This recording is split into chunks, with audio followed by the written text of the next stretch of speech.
Amigos, ¿qué tal? ¿Cómo están? Muy buenas tardes y bienvenidos una vez más a estos videos de Va por Ti, Va por México, en donde lo que buscamos es poder hacer este cambio que tanto nos hace falta y que tanto necesitamos en México. Déjenme agradecer antes que nada la buena aceptación que han tenido. Seguimos creciendo en Facebook, en YouTube, en cuanto a vistas, en cuanto a la gente que nos sigue cada vez más. Yo lo agradezco enormemente. Recuerden, Va por Ti, Va por México en Facebook y en YouTube de la misma manera, Por Ti y por México. En Facebook, perdón, es Por Ti y por México, @ Por Ti y por México. Insisto, agradezco todo este seguimiento y esperemos ir logrando poco a poco el cambio, ir creciendo rumbo al 2018 para que los resultados de entonces sean los óptimos, los adecuados y los que todos y cada uno de nosotros esperamos. De la misma manera también, antes que nada, en el video del día de hoy quisiera yo nada más tocar muy brevemente esta situación que se dio en medios, de que México está ocupando hoy día el segundo lugar en violencia a nivel mundial. Ya no hablamos ni siquiera de a nivel local o a nivel América, qué sé yo, no, ya se habla a nivel mundial. Y de lo único que salen a hablar en la Secretaría de Relaciones Exteriores es a desmentir y a decir que esto no es cierto y que en qué se basan para decir todo esto. Y básicamente aquí el punto nada más que yo quiero tratar es, pues bueno, es muy fácil salir a decir no, esto no es cierto y no está pasando. La realidad es que todos y cada uno de nosotros estamos viendo esta violencia.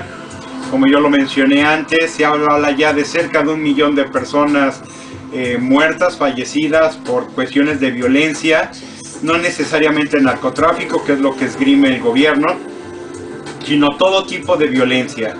La violencia en los asaltos, que cada vez son peores, que si traen dinero y poco dinero, los pueden matar. Si no traen dinero, también los pueden matar. Es esta violencia que parece ser que no tiene fin. Y no estaría yo muy alejado en realidad de pensar que efectivamente seamos el segundo país a nivel mundial en violencia. Yo no creo que en muchos países se dé esta cuestión de lo que se habla en cifras no oficiales, claro, de cerca de 1 millón de personas, y donde vemos que a madres, por ejemplo, que buscan a sus hijos y los encuentran, son asesinadas también, ¿no?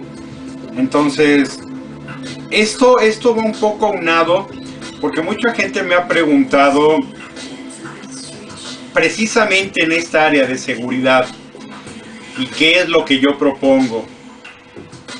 Primero que nada, déjenme decirles que el área de seguridad no es un área que se pueda considerar que tiene una solución desde el gobierno.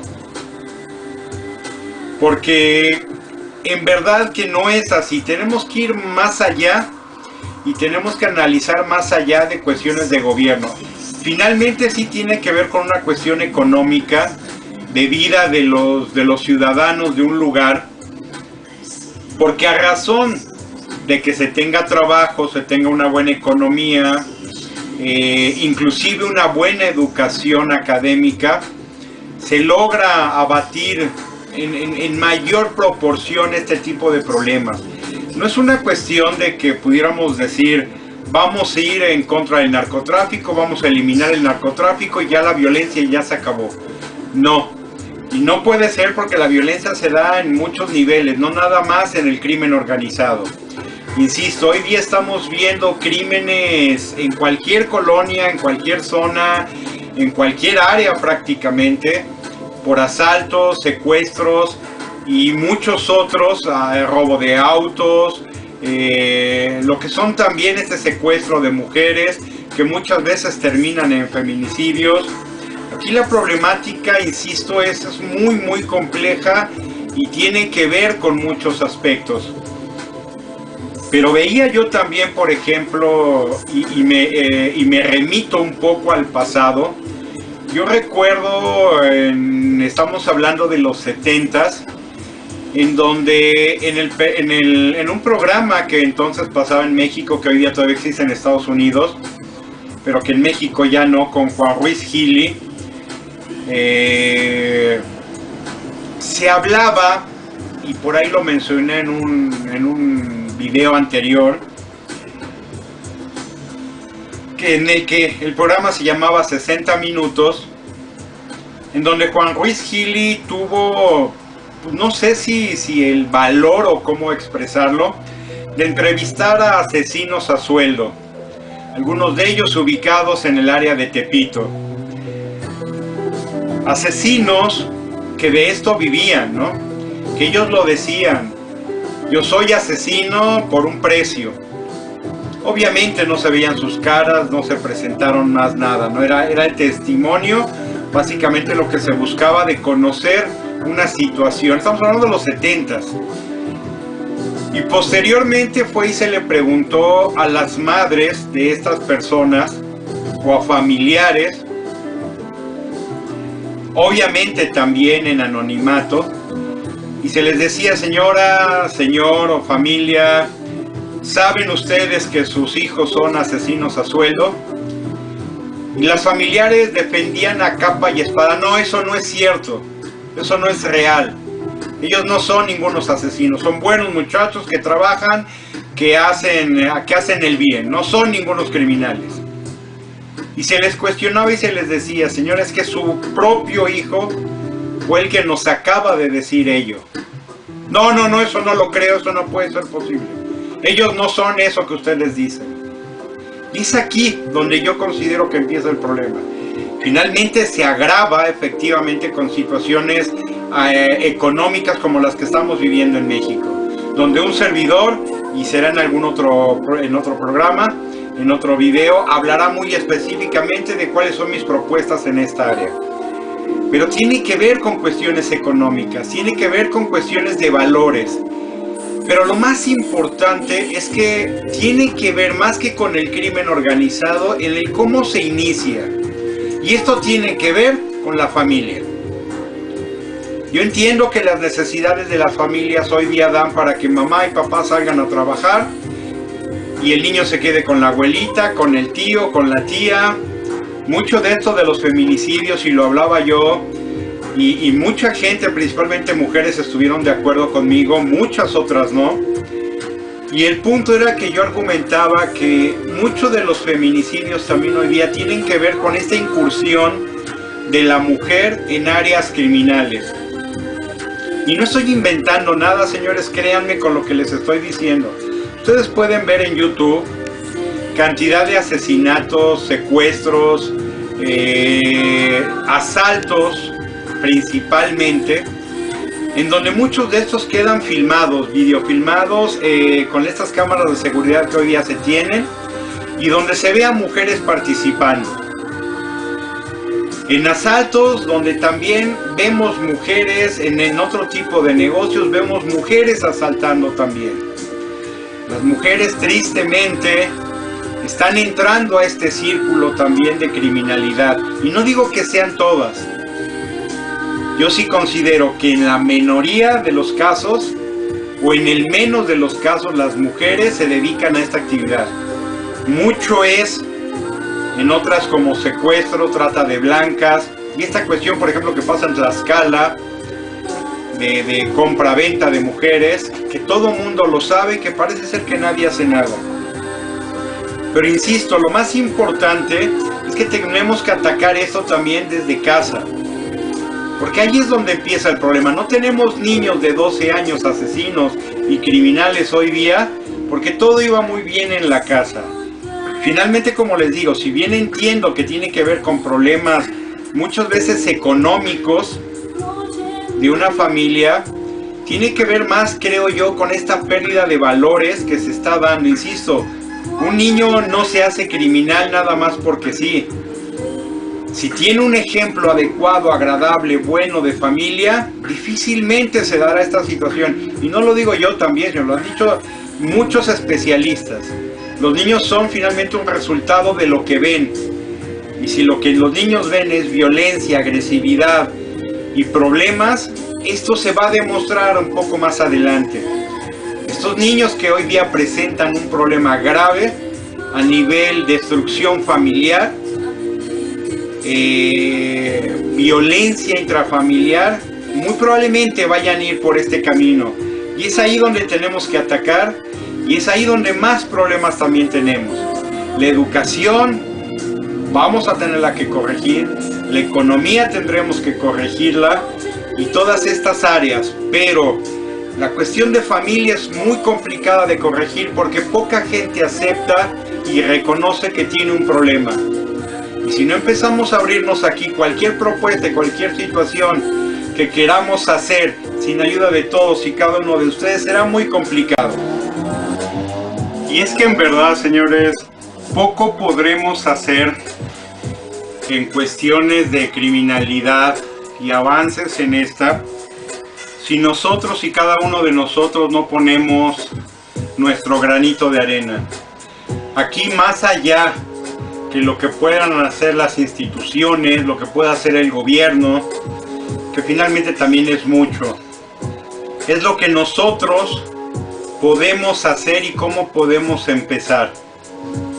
Insisto, platicaba yo con un maestro en la secundaria hace algunos años de mis hijos, en donde al tratarse de cuestiones escolares decían los profesores o orientador vocacional, es que hay niños, y tal vez usted no lo crea, me decía el profesor, pero hay padres de niños aquí que tenemos que en los 3 años de secundaria que se han cursado nunca los hemos visto. Nunca han visto a los padres. Vemos a la abuelita, al tío, al amigo, al familiar, al vecino, pero nunca hemos visto a los padres. Esto es algo que yo he comentado inclusive en reuniones que he tenido a nivel académico. Yo llegué a dar pláticas en algunas escuelas precisamente un poco en la formación de los niños. Porque en algún momento me preguntaban, por ejemplo, del internet. ¿Para qué servía el internet? ¿O para qué a mí me servía? De alguna manera tratando de dar una información a los jóvenes. Yo les decía a los niños, es que el internet es más que redes sociales, más que YouTube. Hay mucho más información.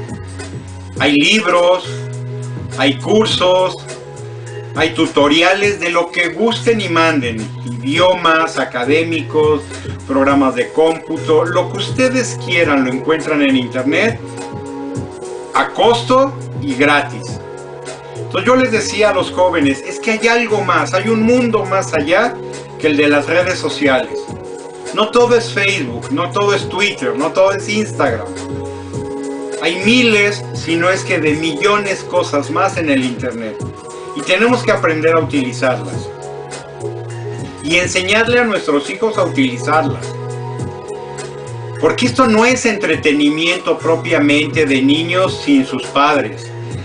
Hoy día vemos enormemente que el padre, la madre, para entretener al niño y no estar con él por estar haciendo otras cosas, le da un teléfono celular, le da una tableta. Y en el mejor de los casos el niño está jugando. En el peor, estará viendo no sé cuántas cosas. Mucha gente se espanta de muchos temas. Pero el espantarnos y el no tocarlos o el no comentarlos no cambia nada. La realidad es que ahí está. La pornografía en menores de edad que se están autofilmando con compañeritas de la misma edad. Estamos hablando de secundaria muchas veces.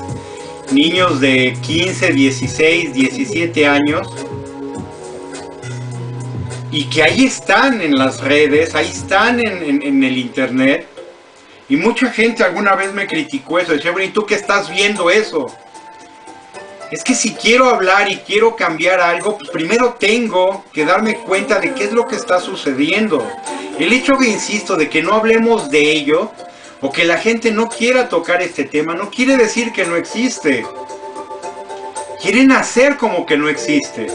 Muchos de estos videos que existen en la red, con nombres como ¿Qué es lo que pasa en mi casa cuando mis padres no están? Y vemos, insisto, a menores de edad con este tipo de relaciones, pero eso no sería tal vez lo peor. Lo peor es que estos mismos jóvenes están subiendo este material a las redes. ¿Y quién lo controla? Y mientras los padres tal vez pensando de que no, mis hijos no hacen nada de eso. Sería imposible, ellos no lo harían. Pues déjenme decirles, señores, que esos niños que están, porque son niños, esos niños que están en esos videos, y esto yo lo hice desde un estudio que hice cuando yo estuve en la prepa. Estamos hablando de 1987, en una clase de psicología. Aquí estudiamos el comportamiento de mujeres que se dedican a la prostitución en la calle. Y empezar a analizar todos esos fenómenos. No existían obviamente los teléfonos celulares, ni mucho menos, pero ya empezaban a existir las cámaras de video caseras, que para el alcance de muchos eran caras, pero con el tiempo fueron abaratándose. Y fue aquí cuando empezó a darse mucho este fenómeno. Más allá del enfermo mental que resulta un pedófilo, que él genera este material. No, aquí no es una cuestión de pedofilia. Aquí es una cuestión de jóvenes haciendo cosas que muy probablemente no deberían de hacer en ese punto, ¿no? Algún día lo comentaba yo con mi esposa, yo no me puedo imaginar qué satisfacción puede haber en niños de 14 años teniendo sexo, ¿no? Porque de verdad no lo entiendo. Y sin embargo ellos están en esto como en una moda. Es como el bullying hoy día. Todo niño trae un teléfono, filmando la agresión, la violencia entre compañeros y subiéndola a las redes. Bueno, esto mismo está pasando con estas cuestiones sexuales. Pero el hecho de negarlas que existen no quiere decir que no existen. Y con la violencia pasa exactamente lo mismo. Y pasa exactamente lo mismo porque los niños, los hijos de ustedes, de cualquiera de nosotros, puede estar generando violencia y que ustedes no lo sepan. O sabiéndolo y no haciendo nada. Hay familias, y esto está también en algunos videos y en algún material por ahí que he podido recopilar, en donde se habla que los padres de repente empiezan a ver un beneficio gracias a los hijos. Los hijos empiezan a comprar, empiezan a hacer, les empiezan a dar a los padres, empiezan a meter dinero a la casa y ellos no saben de dónde se genera esta economía. Ellos felices porque piensan que sus hijos son los grandes trabajadores, los que tienen un muy buen empleo, porque esa idea es la que estos jóvenes están tratando de dar. No tomando en cuenta, no profundizando y dándose cuenta que muchas veces son criminales. Lo único que ven es el beneficio que ellos están obteniendo de estas actividades ilícitas. Eso sí lo están viendo. Vivimos mejor, tenemos más cosas, mi hijo está comprando, está haciendo, pero nunca se preguntan verdaderamente o se molestan en conocer de dónde viene. Hijo, un día me gustaría ir contigo al trabajo y ver dónde trabajas. Y es aquí donde empiezan los 1000 pretextos para evitar que esto se dé. Si no empezamos a conocer, a trabajar como nosotros como ciudadanos, esta parte principal, focal diría yo, del problema. Porque es obvio, las carencias juegan, como se los dije también, un factor muy importante. Un niño que ha carecido de todo y que de repente alguien por ahí le muestra el camino del crimen y le muestra lo que con ello puede lograr, claro que se va a deslumbrar. Pero si hay buenos valores, si hay buenas cosas enseñadas desde el principio en la familia, por más cuestiones que le enseñen, él no va a caer. Yo se los he mencionado. Yo tengo 5 hijos, los cuales en ninguna ocasión han probado drogas, ni siquiera han caído en esta intención de cosas negativas. Porque yo considero que tanto mi esposa como un servidor hizo un buen trabajo de ejemplo, de formación, de inicio. Y con un muy buen trabajo inicial es muy difícil que alguien pueda corromper esto. Insisto, cualquier propuesta que se haga a nivel de seguridad, de cambio, será imposible llevarla a cabo si no contamos con la ayuda de todos ustedes y no empezamos con esta base sólida y firme de valores y de educación que los jóvenes, los niños principalmente, y luego los jóvenes deben de tener. Aquí tendremos una vez más este problema y será recurrente siempre. Y se irá renovando poco a poco. Si no lo cambiamos, si no hacemos algo y atacamos esta base, insisto, lo demás será poco menos que imposible lograrla. Porque solo así, con una base sólida y un cambio profundo en estas personas que a esto se dedican, y si no empezamos a analizar el por qué se dedican a esto, insisto, nada va a cambiar. Esta es la parte que a nosotros nos corresponde como ciudadanía. Y lo demás sí será cuestiones de gobierno y de ataques y de cómo contrarrestar esta problemática complicada hoy día y muy enconada en nuestro país. Considérenlo, tómenlo en cuenta, coméntenlo y aquí estaremos finalmente para escuchar todo ello y poder enriquecer aún más, porque recuerden, si no es con ustedes y si no es entre todos, ¿cómo cambiaremos nuestro hermoso país? Recuerden, señores, que va por ti y va por México. Cuídense mucho, Dios los bendiga y aquí nos vemos en un video próximo. Muy buena tarde.